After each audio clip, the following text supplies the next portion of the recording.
There's a small step before rolling the potatoes that, if skipped, can cause the crispy rose layer to fall apart or bake unevenly. But if you do this step correctly, every petal will hug tightly together, bake evenly, and stay perfectly crisp till the last bite.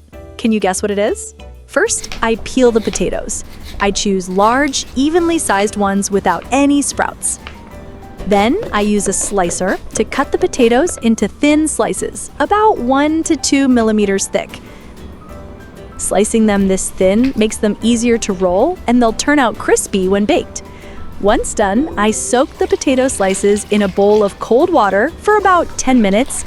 This tip helps wash away excess starch, so the slices won't stick together and will bake to a beautiful color.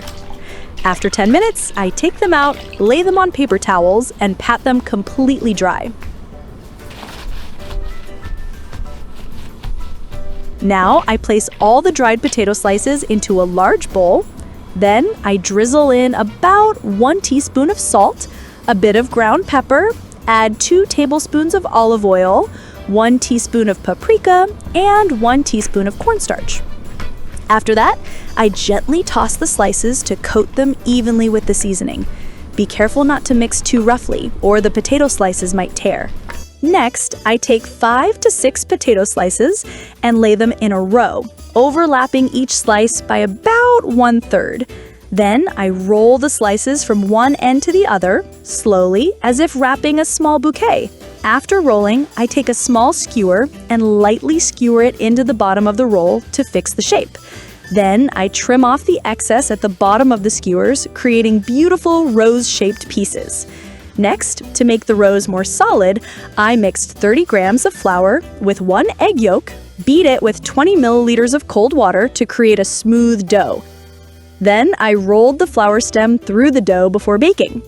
Now I preheat the oven to 200 degrees Celsius for 5 minutes. Then I line a baking tray with parchment paper and place the potato roses on it.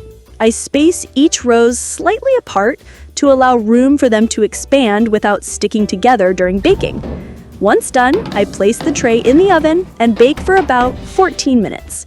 If you're using an air fryer, you can adjust the temperature and timing similarly. Once the potatoes are golden and crispy from the oven, I take the tray out and let them cool for a few minutes. Then just remove the toothpicks and they're done. I plate them nicely, and you can sprinkle some shredded Parmesan cheese on top if you like, or add a few fresh herbs for extra aroma and presentation. Crispy potato roses are not only delicious, but also stunningly beautiful. Each thin potato slice is arranged like a delicate rose. When baked, the outside turns perfectly crisp with a light richness from olive oil and seasonings. One bite and you'll hear that satisfying crunch, followed by a burst of savory, nutty flavor on your tongue. This dish is perfect for impressing guests, serving as an appetizer, or simply enjoying as a weekend snack. It may look simple, but everyone who tastes it will be amazed. Give it a try. You'll fall in love from the very first bite.